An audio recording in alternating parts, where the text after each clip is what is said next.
बिस्मिल्लाहिर्रहमानिर्रहीम। अस्सलाम वालेकुम। आज के सेशन में हम एक्सरसाइज नंबर 6C के रिमेनिंग क्वेश्चन नंबर 11, 12 एंड 13 को सॉल्व करने की कोशिश करेंगे। शुरू करते हैं क्वेश्चन नंबर 11 से। इक्वेशन है हमारे पास a = √3b + c / b - c। इसमें पार्ट 1 है हमारे पास, उसमें लिखते हैं कि आपने एक इक्वेशन बनानी है जिसमें सब्जेक्ट b यानी कि b = समथिंग। क्लियर? यहीं से शुरू करेंगे फर्स्ट पार्ट से।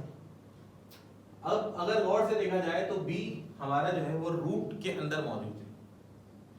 रूट से बाहर लाने का क्या तरीका, यानी कि रूट को रिमूव करने का क्या तरीका, स्क्वायरिंग कर दी। तो हमने यहाँ भी यही करा है, स्क्वायरिंग ऑन बोथ साइड, इधर और इधर इक्वल टू पहले और बाद में हमने स्क्वायरिंग कर दी। इधर स्क्वायरिंग करेंगे तो एक पे स्क्वायर आ जाएगा a स्क्वायर, जब यहाँ स्क्वायरिंग करेंगे तो स्क्वायर से रूट कैंसिल हो जाएगा। क्लियर? तवज्जो रखिएगा। a square = 3b + c / b - c। b - c यहाँ पे डिवाइड के रिलेशन में इज इक्वल टू, पहले शिफ्ट करवाएंगे तो a स्क्वायर से मल्टीप्लाई हो जाएगा, multiply relation is equal to 3b + c। Clear?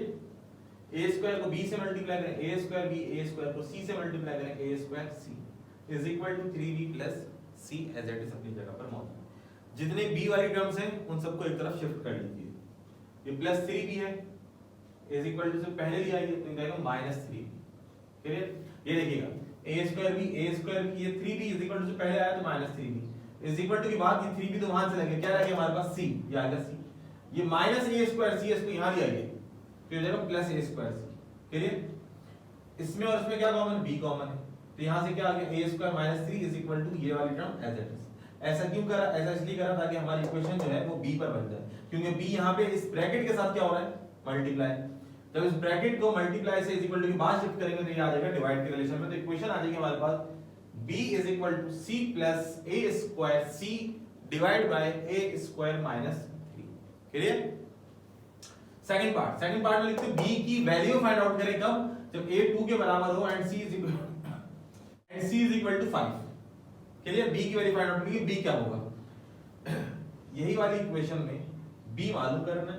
इन तमाम की वैल्यूज हमें गिवन है, तो जिसकी वैल्यू हमें गिवन है उसकी जगह पर उसकी वैल्यू पुट कर दीजिए। c + a² c अपॉन ये a² - 3। तो जहां जहां पे a और c आ रहा है वहां पर हमने उसकी वैल्यू पुट कर दी जो कि क्वेश्चन में गिवन थी। 5 2 5 2 स्क्वायर एंड -3। अब सिंपलीफिकेशन करेंगे, 5 प्लस की जगह प्लस 2 का स्क्वायर 4, ये 4 इस ब्रैकेट के साथ क्या हो जाएगा, मल्टीप्लाई, तो आ जाएगा 4 × 5 यानी कि 4 × 5 या 4.5। डॉट का मतलब मल्टीप्लाई, 2 का स्क्वायर 4 - 3। क्लियर हो गई बात? यहां तक आ गई समझ? नेक्स्ट स्टेप में 5 प्लस ये 4 × 5 क्या हो जाएगा, 4 5 जा 20। क्लियर? 5 प्लस 4 × 5 4 5 जा 20। 4 - 3 नीचे क्या है, डिनोमिनेटर में 1 1 लिखने की जरूरत नहीं। 5 और 20 को प्लस कीजिए तो आंसर आ जाएगा 25। क्लियर? सेकंड क्वेश्चन यानी क्वेश्चन नंबर 12। इक्वेशन है हमारे पास m bracket nx - y² / p = 3n। इसमें टोटल जो है वो 3 पार्ट्स हैं, तीनों में अलग अलग सिंपलीफिकेशन करनी है। फर्स्ट पार्ट में p मालूम करना है, m 5 है, n 7 है, x 4 है, y -2 है। इसी इक्वेशन में जहां जिसकी वैल्यू हमें मालूम है, गिवन है, वहां पे पहले ब्रैकेट बनाइए, इट्स कॉल्ड स्केलेटन फॉर्म, खाली खाली ब्रैकेट्स बनाइए और जिसकी वैल्यू मालूम है वहां पर उसकी वैल्यू पुट कर दीजिए। देखिए m 5 n 7 x 4 -y², y कितना -2 और ये स्क्वायर अपॉन p, ये तो मालूम करना है, is equal to 3n, n कितना है 7। कुछ ना कीजिए, जिसकी वैल्यू मालूम है पुट करो। अब शुरू करेंगे, 5 ये ब्रैकेट 7 4 टाइम्स 28, ये माइनस याद रखिएगा 2 का स्क्वायर हो तो आंसर 4 आता है, एंड -2 का स्क्वायर हो जब भी आंसर क्या आता है, +4 आएगा। अगर आपको ऐसा लग रहा है कि -2 का स्क्वायर करने से आंसर -4 आएगा तो गलत लग रहा है। याद रखिएगा माइनस, और अगर बाहर पावर इवन हो तो आंसर हमेशा पॉजिटिव मिलेगा। -2 का स्क्वायर ये आ गया 4 upon p is equal to 3 × 7 21। 5 as it is 28 - 4 which is equal 24 21। ये p यहां पे डिवाइड हो रहा है, वहां शिफ्ट कीजिए तो मल्टीप्लाई 21 × p। क्लियर? 5 × 24 ये एज इट इज आ गया। हमें p मालूम करना है, ये p से मल्टीप्लाई के रिलेशन में शिफ्ट कीजिए, डिवाइड के रिलेशन में, इन दोनों को आपस में मल्टीप्लाई कीजिए, डिवाइड कीजिए 21 से, तो आंसर आएगा 40/7। Find the value of p करनी थी, p आ जाएगा हमारे पास 40/7।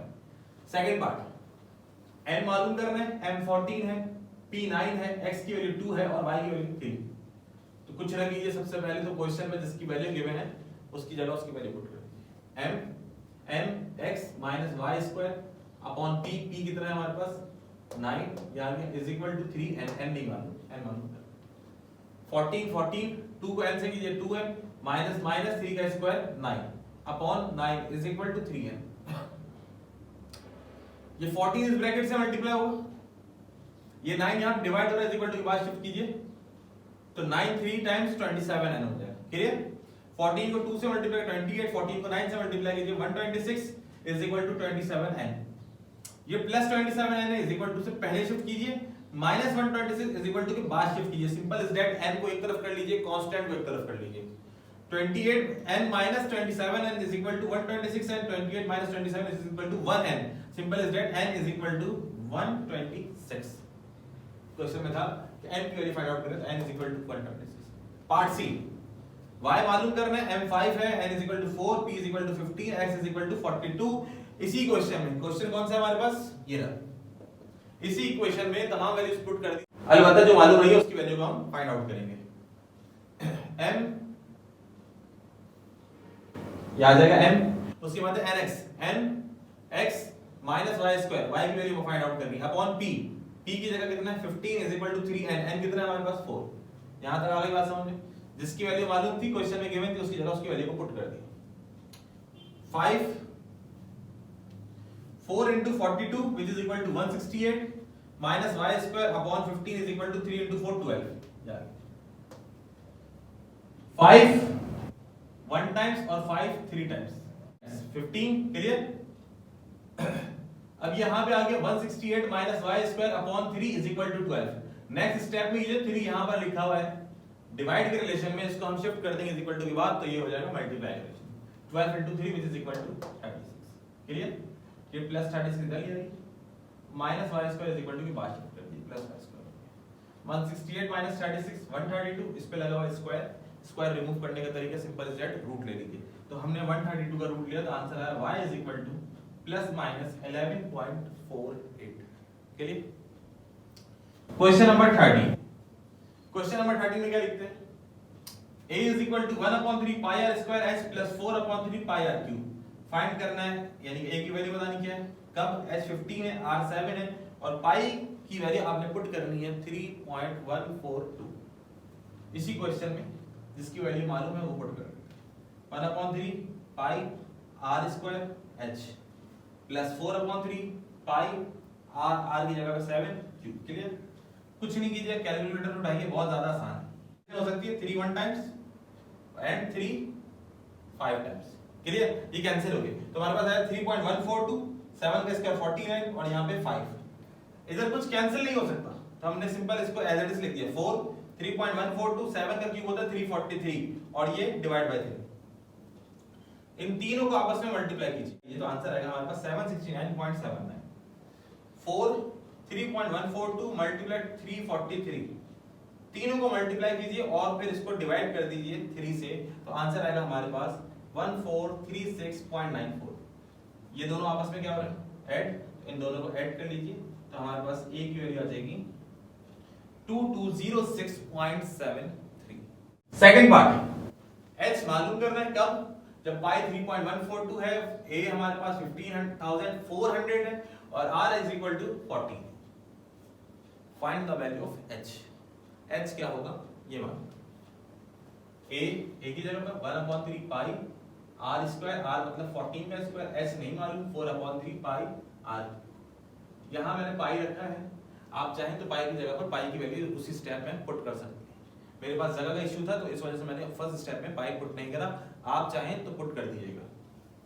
ये आ गया दैट इज पाई की जगह पर 3.142, 14 का स्क्वायर 196, h की जगह पर h अपॉन 3 ये आ गया। 4 पाई की जगह पाई की वैल्यू 14 का क्यूब 2744 और ये अपॉन 3। 3.142 मल्टीप्लाई 196, इन दोनों को मल्टीप्लाई कीजिए और जो आंसर है उसको डिवाइड कीजिए 3 से, तो आंसर आएगा 205.27 h। 3.142 मल्टीप्लाई 2744, इन तीनों को मल्टीप्लाई कीजिए, जो आंसर है 3 से डिवाइड कीजिए, तो आंसर आएगा 11495.53। क्लियर? ये प्लस की टर्म है, इसको शिफ्ट कीजिए इज इक्वल टू से पहले तो ये हो जाएगा माइनस, यहां आ जाएगा हमारे पास is equal to 205.27 h। Clear हो गई बात यहां तक? इसमें से इसको माइनस कीजिए, आंसर आएगा ये h के साथ मल्टीप्लाई के रिलेशन में, इसको शिफ्ट कीजिए इज इक्वल टू से पहले तो ये डिवाइड के रिलेशन में आ जाएगा 205.27, सिंपल इज दैट, इन दोनों टर्म्स को आपस में डिवाइड कर दीजिए तो h की वैल्यू आ जाएगी जो कि बराबर h is equal to 19.0। Clear? मुश्किल नहीं है, बेसिक 4 कांसेप्ट्स आते हैं, प्लस माइनस मल्टीप्लाई डिवाइड। तो एक्सरसाइज नंबर 6C और चैप्टर नंबर 6 का सॉल्व करना इंतहाई आसान है।